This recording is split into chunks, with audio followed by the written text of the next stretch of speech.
Bismillahirrahmanirrahim. Assalamualaikum warahmatullahi wabarakatuh dan selamat malam.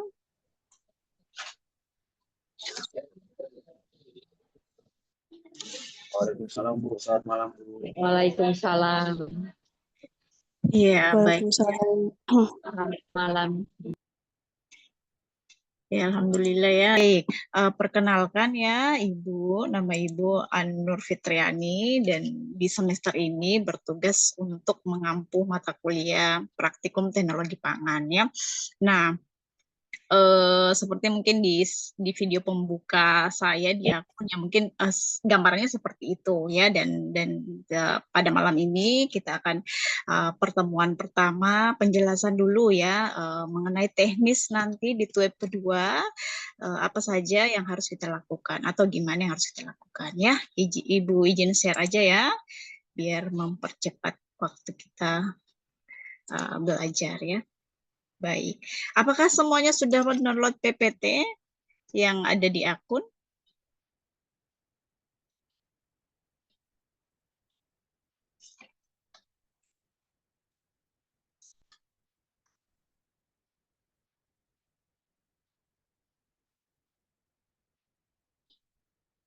Iya, gimana kelihatan slide-nya Ibu? Iya Bu, sudah dulu tapi belum kebaca Bu.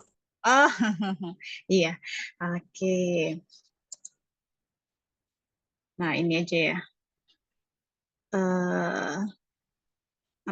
Karena dia nanti Ibu minta tolong ya, mungkin setiap tahapannya atau apa, Ibu minta tolong untuk di screenshot ya.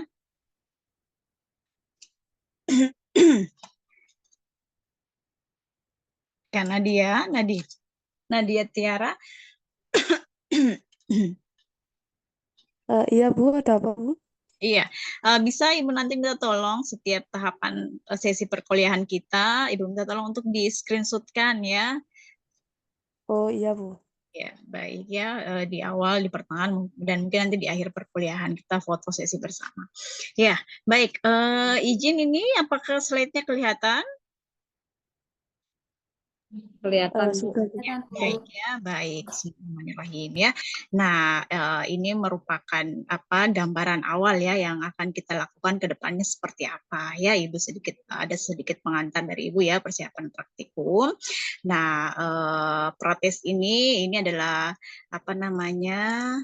sebenarnya sesi tanya jawab sih kuis dulu sebelum kita memulai, tapi ini waktunya terlalu singkat ya, kita mulai saja di intinya ya. Jadi agenda praktikum kita ya pertama ya tentu tata tertib praktikum dulu seperti apa ya, kemudian agendanya, kemudian pengantar praktikum pangan dan persiapan praktikum itu sendiri yang akan kita lakukan by online ya. Jadi tata tertibnya seperti yang adik-adik bisa lihat ya, atau kakak bisa lihat ya. Jadi diharapkan nanti misalnya kalau Ibu sudah kenapa? Ya, Ibu sudah men-share linknya, diharapkan nanti bisa hadir 15 menit sebelum dimulai ya. Apa? Nanti terus. Iya. Iya. Going to get one. Iya. Kak Nuraida. Yang kecil. Maksudnya yang tadi aku tanyain yang itu nggak ada. Oh iya. Oh. Halo Kak Nuraida. Ibu bisa ada ya? Bisa. Ya, seperti yang adik-adik bisa lihat di sini ya, di ini. Jadi praktikan hadir 15 menit ya sebelum praktikum dimulai dan berpakaian rapi dan sopan ya. Dan mungkin sudah dijelaskan waktu Zoom pertama ya, perkenalan waktu sesama tim. Nah, mungkin diharapkan memakai pakaian laboratorium jika memiliki pakaian tersebut ya, walaupun itu diadakan praktikumnya di rumah ya, di rumah ataupun di ruangan manapun selain dari di laboratorium ya. Nah, di sini kan jelasnya memakai jas laboratorium selama praktikum itu berlangsung dimanapun tempatnya ya. Praktikan dapat menyiapkan alat dan bahan ya yang nanti akan ada di panduan ya ataupun ada di slide ya, setiap judul percobaan, misalnya pada percobaan pembuatan pickle. Nah, nanti di situ ada alat dan bahan yang masing-masing praktikan itu menyediakan ya di tempatnya masing-masing. Kemudian wajib mengikuti dari awal hingga akhir, dan kemudian nanti ya setelah praktikum ini akan bagaimana, nanti akan mengisi lembaran kuesioner praktikum itu sendiri, hasil apa yang sudah didapatkan, dan nanti dibuatkan dalam bentuk laporan resmi ya, dan kemudian dikumpul 1 bulan ya setelah berjalannya praktikum tersebut ya. Misalnya kita memulai minggu depan, nah hitungannya minggu depan sampai 1 bulan berikutnya ya. Dan kemudian ya, next-nya yaitu aspek penilaian nanti dari praktikum tadi. Selain laporan ya, ada beberapa tugas ya. Laporannya ada 3 ya. Jadi laporan awal, laporan sementara, kemudian laporan akhir ya.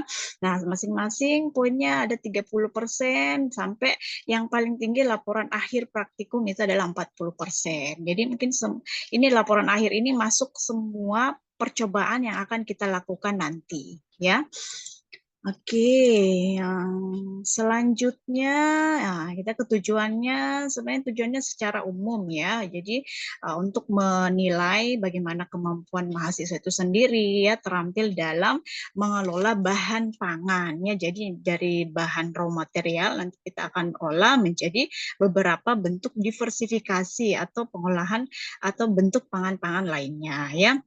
Dan kemudian tentu tujuannya adalah meningkatkan kemampuan mahasiswa itu sendiri dalam melakukan analisis ya, pengaruh bahan terhadap proses pengolahan ataupun nanti pengaruh konsentrasi ataupun perlakuan-perlakuan yang diberikan terhadap pangan yang sudah kita olah ataupun pangan yang diubah bentuknya ya, atau dalam kata lain dilakukan diversifikasi pangan itu sendiri ya.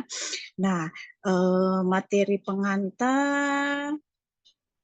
Oke ya, kenapa ya kita harus melakukan pengolahan pangan? Ya, salah satunya tentu menyajikan bahan pangan yang apa namanya ya, yang lain daripada bentuk aslinya, atau dengan kata lain menyajikan dengan lebih bervariatif. Dan kemudian kalau dari segi awetnya, bahan pangan yang sudah melalui proses pengolahan ya itu biasanya daya simpannya jauh lebih panjang atau agak panjang dibandingkan bahan pangan yang masih mentah ya, karena ada beberapa perlakuan yang bisa kita berikan dalam proses pengolahan tersebut ya, sehingga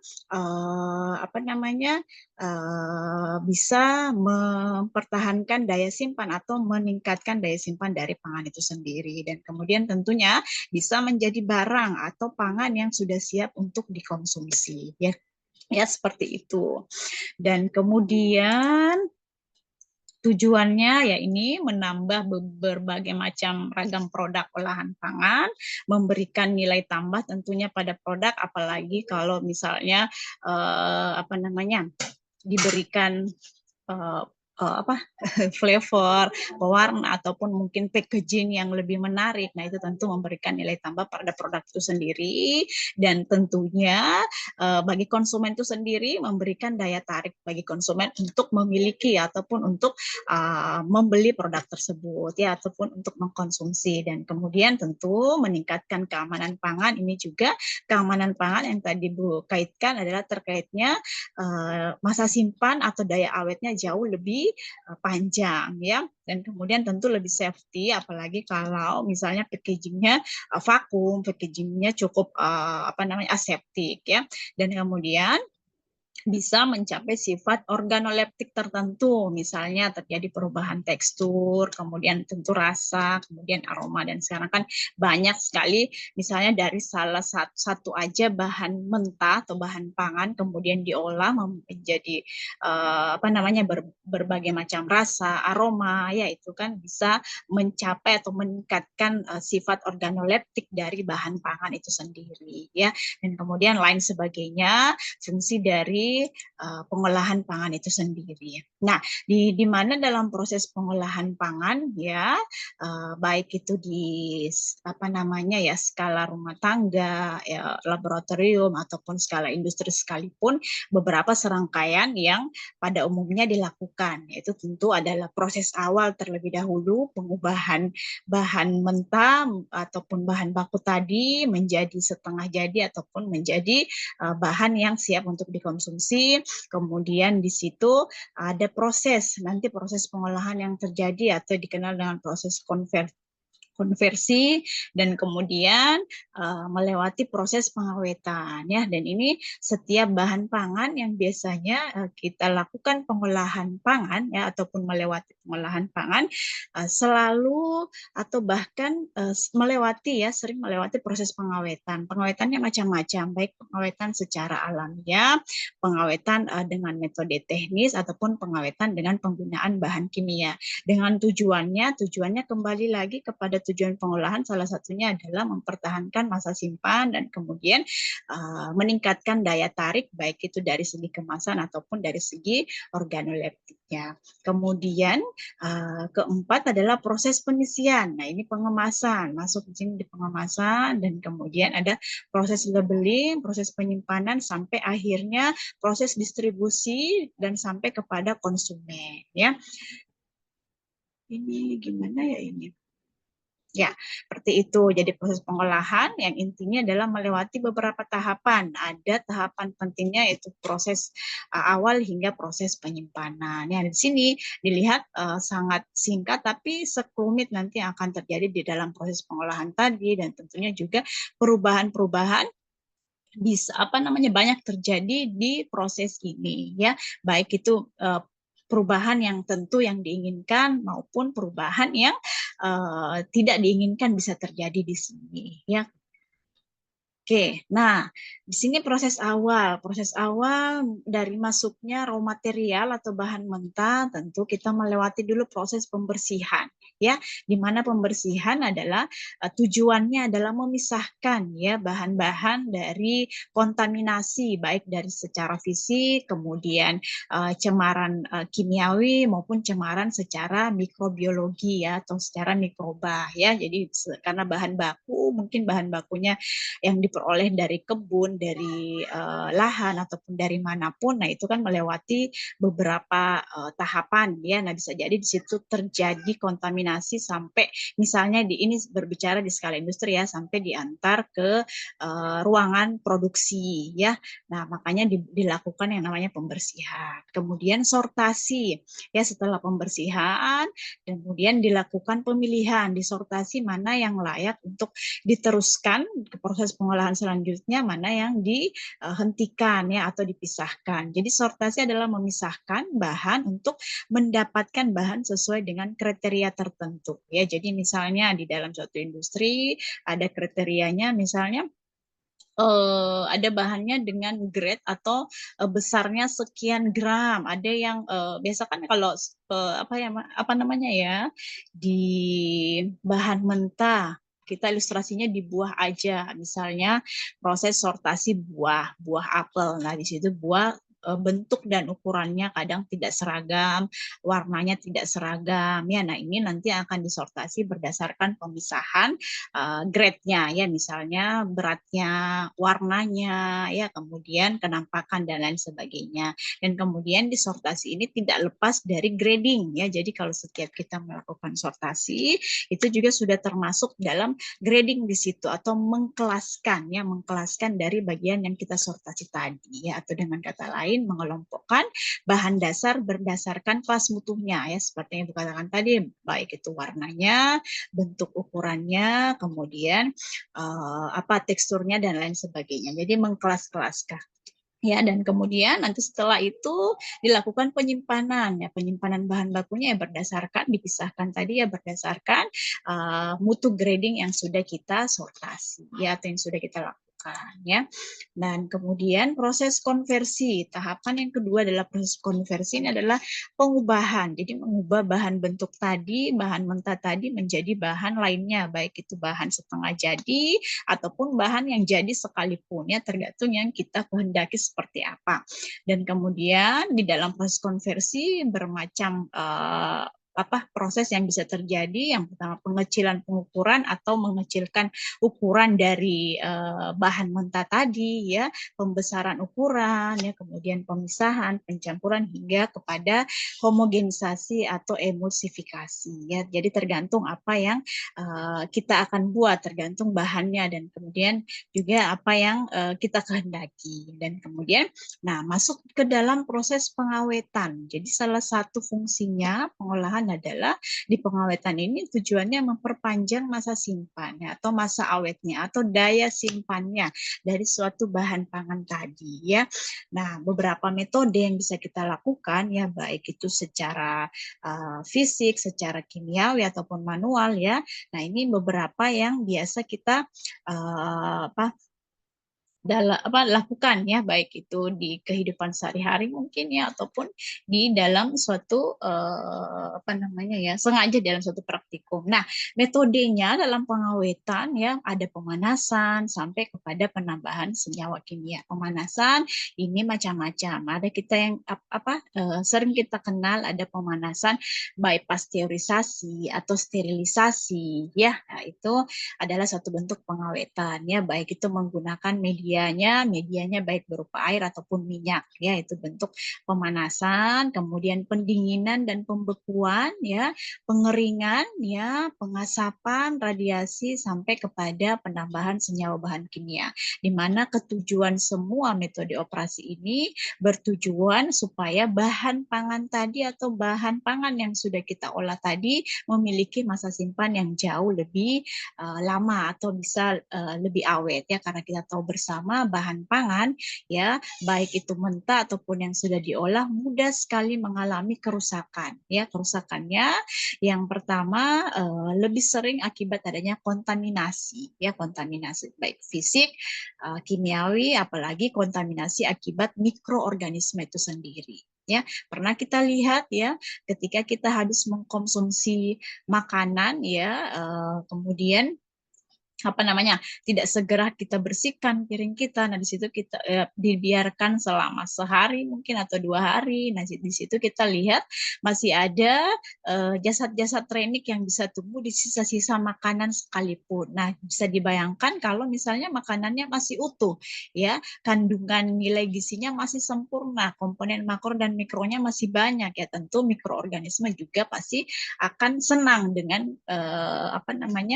komponen bahan pangan seperti itu ya, yang masih lengkap. Nah, di situ mudah mengundang kehadiran mikroorganisme ya. Jadi lagi-lagi kehidupan mikroorganisme itu sebenarnya sama seperti manusia ya, membutuhkan sumber makro dan mikro, sekalipun komponen air yang dominan. Nah, mikroorganisme pun bisa hidup di situ. Nah, dengan adanya mikroorganisme tadi, inilah salah satu jalan ataupun salah satu hal yang berbahaya ya, yang bisa mempersingkat masa masa awet dari bahan pangan tadi, atau dengan kata lain mudah rusak ya, mudah mengalami kerusakan akibat kehadiran mikroorganisme. Dan kemudian nanti diikuti dengan perubahan-perubahan lainnya ya, bisa jadi juga ada kerusakan oleh senyawa dari ataupun komponen dari bahan pangan itu sendiri atau secara kimiawi ya, yang bisa menyebabkan bahan pangan itu mudah rusak. Nah, kemudian ya, tahapan selanjutnya blanching ya. Blanching adalah proses pemanasan ya, menggunakan air panas yang direndam beberapa menit ya, dan kemudian bisa juga secara sterilisasi, pembekuan dan lain-lain. Jadi mana tujuan blanching itu sendiri adalah bisa menginaktifkan enzim, mengurangi jumlah mikroba yang terdapat pada permukaan bahan pangan itu sendiri ya, kemudian menurunkan tingkat kekerasan jaringan produk ya pangan, dan kemudian menghilangkan rongga udara yang ada di dalam sel pada bahan pangan itu sendiri, sehingga membantu pembentukan ruang vakum pada kemasan, ya. Dan kemudian pasteurisasi. Nah, berbicara tentang pasteurisasi. Nah, beberapa produk pangan, apalagi kemasan ya, yang mengandung komponen nilai gizi. Nah, ini biasanya melewati tahapan pasteurisasi. Ya, tujuannya supaya mikroorganisme yang patogen tadi itu bisa inaktif. Ya, pasteurisasi dan sterilisasi sedikit berbeda, berbedanya di suhu yang digunakan. Nah, kalau pasteurisasi, pemanasan produk pangan ini di bawah suhu 100, ya, dengan waktu yang bervariasi yang biasanya digunakan antara 5 menit sampai 15 menit. Ya, kemudian tujuannya untuk menginaktivasi mikroorganisme yang bersifat patogen, yang berbahaya atau yang bersifat pembusuk, ya. Dan kemudian ketika mikroorganisme tadi diinaktifkan, ya, maka ini bisa memperpanjang masa simpan dari produk, baik itu minuman ataupun makanan, ya. Dan kemudian proses panas pada pasteurisasi ini akan meminimalisir perubahan karakteristik sensori dan nilai nutrisi. Nah, ini kenapa itulah sebabnya kenapa digunakan suhu di bawah 100, karena diharapkan karakteristik sensori maupun nilai nutrisinya itu terjadi perubahan hanya sedikit atau minimal terjadi perubahan, minimalisir perubahan yang bisa terjadi, ya. Apalagi kalau misalnya yang dipasteurisasi adalah minuman kemasan yang mengandung vitamin C yang cukup tinggi. Nah, kita tahu bersama kan vitamin C sangat rentan teroksidasi ataupun hilang pada suhu tinggi, ya, ataupun suhu panas yang sangat tinggi. Nah, di bawah 100. Nah, diharapkan nilai nutrisi vitamin C-nya itu masih ada dan tidak mengalami penguapan, ya. Nah, jadi makanya pada minuman-minuman kaleng ataupun kemasan lainnya itu selalu menggunakan pasteurisasi, ya. Bisa pun sterilisasi, kadang suhunya 121, tapi waktu yang digunakan atau suhu yang waktu yang digunakan itu agak lebih cepat prosesnya, ya. HTST, high temperature soak time, ataupun sebaliknya, ya. Nah, itu semua tujuannya meminimalisir perubahan-perubahan yang terjadi pada bahan pangan yang akan kita pasteurisasi maupun sterilisasi. Dan kemudian pemanasannya bisa melalui bisa menggunakan uap air panas, bisa menggunakan alat mekanis, secara mekanik, ya, menggunakan autoclave. Nah, di autoclave itu sudah lengkap di setting, tinggal kita men-setting waktu dan temperatur yang akan kita gunakan, ya, atau yang kita inginkan. Kemudian pemanasan dengan media minyak. Jadi proses pemanasan dengan media minyak, ya, pasti semuanya pernah melakukan, ya, ataupun sering melakukan hal ini, yaitu dengan penggorengan, ya. Dan tujuannya untuk meningkatkan eating quality atau kualitas dari produk pangan itu sendiri melalui proses penggorengan. Dan kemudian ada beberapa dampak yang bisa hadir pada penggorengan tadi, ya, baik yang diinginkan maupun yang tidak yang diinginkan. Tentu, ya, bisa mematikan mikroorganisme pencemar patogen, ya, ataupun dan bisa menginaktifkan enzim, ya. Dan kita tahu bersama, ya, mikroba bisa inaktif atau bahkan mati jika menggunakan suhu yang sangat tinggi. Nah, penggorengan itu suhunya lebih dari 200, ya, 200 lebih, ya, derajat Celcius, atau ya di atas 100 derajat Celcius, dan itu mikroorganisme dipastikan sudah tidak bisa hidup di situ. Dan kemudian tapi yang dampak lainnya dari penggorengan, ya, tentu kadang organoleptiknya yang mengalami perubahan-perubahan, ya. Nah, tergantung dari lama penggorengan ataupun suhu dari penggorengan itu sendiri. Dan kemudian masa simpan tergantung dari kadar air produk setelah penggorengan. Jadi ya, terkait dengan masa simpan suatu produk, ya. Nah, tujuan dari pengolahan pangan itu sendiri juga salah satunya adalah kadang, ya, apalagi dalam proses pengeringan, tujuannya adalah untuk mengurangi kandungan kadar air di setiap bahan pangan, ya, karena kita tahu bersama bahwa di setiap bahan pangan, ya, itu selalu, ya, ataupun sering terdapat kandungan kadar air, ya. Nah, ini yang kita upayakan dalam proses pengolahan ini bisa berkurang, ya, karena ini salah satu apa namanya ya, salah satu faktor juga yang bisa menyebabkan kerusakan bahan pangan atau mempercepat kerusakan bahan pangan. Nah, dengan menghilangkan kandungan kadar airnya ini bisa memperpanjang masa simpan dari bahan pangan tadi. Aduh, running out of time. A break today. Ya, nanti kalau terputus, Ibu buat link baru lagi, kita masuk bersama lagi ya. Kita lanjutkan ya. Kemudian pengawetan lainnya ya, selain menggunakan pengeringan, pemanasan, apa tadi, pengawetan. Nah, salah satunya juga adalah dengan proses fermentasi. Nah, fermentasi pada produk pangan. Nah, nanti di praktikum kita juga akan melakukan fermentasi. Kalau tidak salah nanti fermentasi pickle ya, baik itu buah ataupun sayur-sayuran. Nah, tujuannya sama, memperpanjang masa simpan, meningkatkan nilai gizi, kemudian memperbaiki sifat sensori pangan, bahkan hingga menghadirkan bentuk keanekaragaman dari suatu produk ya, atau melakukan diversifikasi pangan. Nah, fermentasi itu sendiri ya, apa namanya, ada fermentasi spontan, ada yang tidak spontan. Nah, spontan adalah terjadi tanpa penambahan mikroorganisme ya. Jadi kalau yang tidak spontan, kita melakukan fermentasi dengan menambahkan mikroorganisme yang menguntungkan dengan tujuan apa namanya?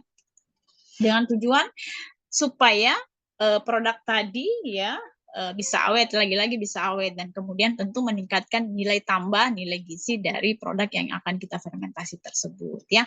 Nah, ada pun beberapa faktor ya yang bisa mempengaruhi atau mengendalikan fermentasi itu sendiri, adalah suhunya ya, suhu dari fermentasi, tingkat keasaman, dan kemudian kebutuhan dari oksigen pada saat kita fermentasi tadi. Nah, nanti di oksigen ini nanti akan kita kenal dengan apa namanya, aerob dan anaerob ya. Jadi ada proses fermentasi yang dilakukan secara vakum, ada yang tidak secara vakum ya, dan kemudian nutrisi dan lain-lain. Jadi nutrisi terkait di sini adalah kebutuhan mikroorganisme itu sendiri ya, dalam apa sih namanya ya, merombak ya bahan pangan yang akan kita fermentasi ya.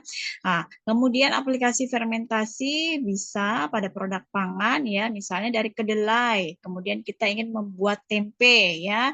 Nah, di permukaan dari tempe yang putih-putih itu adalah Rhizopus oligosporus ya, yang melakukan fermentasi pada kedelai menjadi tempe itu sendiri. Yang dari ini siapa nih?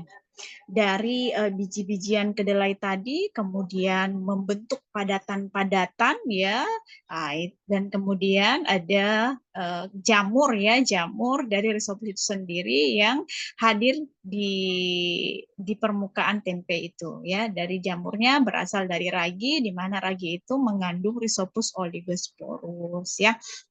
Kemudian yogurt, ini adalah proses fermentasi yang dilakukan dengan fermentasi bakteri asam laktat ya. Jadi dari menggunakan Lactobacillus bulgaris dan kemudian menggunakan Streptococcus thermophilus, sehingga kita temukan ya, yang tadinya yogurt ini bahan dasarnya adalah berasal dari susu dan kemudian berubah bentuk menjadi semi padat dan rasanya apa namanya, dengan rasa yang khas ya, rasa yang asam-asam. Jadi fermentasi itu sendiri nanti perubahan rasanya atau organoleptik dari segi rasanya itu rata-rata adalah asam-asam gitu ya. Nah, kemudian roti ya, roti dari karbohidrat ya, sumbernya dari karbohidrat. Nah, ini adalah hamir yang bisa bekerja ya, yang apa namanya, yang bisa ditambahkan ya, dan jenis hamirnya yang spesifik adalah Saccharomyces cerevisiae ya. Dari tepung-tepungan, bahan dasarnya tepung-tepungan. Kemudian kalau kita ingin membuat roti melalui proses fermentasi, bakingan ya, pengembangan. Nah, ini dilakukan oleh mikroorganisme berupa hamir ya, hamirnya jenis Saccharomyces cerevisiae ya. Oke, nah ini kembali ke persiapan ya, persiapan praktikum. Nah, di TUEF ini, TUEF kedua ya, kalau nggak salah itu kita akan melakukan pengolahan bahan nabati terlebih dahulu ya, tapi di sini pickle yang muncul ya, tapi nanti di minggu depannya kita coba di sari kedelai dulu ya. Jadi di pengolahan suhu tinggi atau sari kedelai ini menggunakan pengolahan suhu tinggi ya, pemanasan ya, sehingga bisa menghasilkan sari kedelai atau membuat sari kedelai. Kemudian setelah itu kalau nggak salah pengolahan suhu tinggi bahan hewani lagi, nanti akan dilihat perbedaannya ya. Ini membentuk bakso, kemudian donat ya. Setelah itu baru masuk di produk fermentasi, yaitu aplikasi pickle. Ini menggunakan suhu ruang ya. Nah, kemudian tujuan percobaan, saya rasa kalau pickle ya tujuannya mengubah proses pengolahan bahan nabati ya. Kemudian untuk melakukan konversi proses awal ya pada proses produk pickle, dan nanti kita akan mengetahui bagaimana pengaruh perbedaan konsentrasi larutan garam. Nah, jadi di sini nanti di setiap percobaan ini ada beberapa perlakuan yang diberikan. Nah, dari perlakuan tadi itu baik misalnya perlakuan bahan bakunya yang berbeda ya, perlakuan air yang ditambahkan ya, kemudian perlakuan dari bahan tambahan lainnya yang berbeda. Nah, dari situ nanti akan kita lihat perbedaan-perbedaannya dari perlakuan-perlakuan yang kita berikan ya. Nah, ini ya yang perlu adik-adik atau kakak-kakak siapkan. Nah, nanti pickle ya, ada toples dan sebagainya. Nah, ini saya rasa semua alat dan bahan ini adalah alat yang umum yang bisa kita temukan di dapur kita semuanya ya, baik itu di dapur orang tua kita ya ataupun di rumah kita masing-masing ya. Ini pickle di TUEF yang ketiga kalau nggak salah ya, dan nanti kita buat pickle, bahan dasar pickle tadi apa ya? Ini ya, berarti ini dari umbian bonggol-bonggolan bawang merah ya. Nah, ini nanti, nah apa itu pickle? Pickle itu sejenis makanan fermentasi ya, bisa dari sayuran, bisa dari rempah-rempah, dan bisa dari buah-buahan. Nah, ini dari bawang merah, bawang putih ya, dari, nah perbedaannya nanti yang akan dipikal ini adalah kita akan melihat pengaruh penambahan garam dari penambahan persentasi garam ya yang diberikan terhadap pikal yang akan dihasilkan nanti. Jadi adik-adik nanti bisa memilih ya salah satu bahan baku yang akan digunakan ya, baik itu bawang merah ataupun bawang putih ya. Nanti kita sepakati bersama mana yang akan adik-adik gunakan atau mana yang lebih banyak tersedia di rumah-rumah adik-adik semuanya ya. Nah, dan kemudian nanti yang lebih penting lagi adalah variasi konsentrasi ya garam pada pembuatan pickle ya, baik itu pada bawang merah ataupun bawang putih ya. Misalnya variasi konsentrasinya 1% garamnya ya, ini berat bahannya 125 gram ya. Mungkin semuanya kalau ini kan ada timbangan-timbangan ya. Ibu harap semua memiliki timbangan digital ya di rumahnya untuk bisa menimbang bahan-bahan yang akan kita gunakan pada praktikum nanti. Kemudian air, saya rasa air sangat mudah untuk kita dapatkan. Nah, ini kalau 1% dari berat bahan, nah maka akan ditemukan gram dari dikonversi ke gram dari garam yang digunakan itu sebesar 2,5 gram ya. Jadi perbedaannya 12,5 gram, 22,5 gram ya. Nanti pengamatannya nanti adalah ya, pengamatan yang akan dilakukan ya, tahapannya misalnya bahan dasarnya atau bahan baku yang kita gunakan bawang merah, bawang putih ya.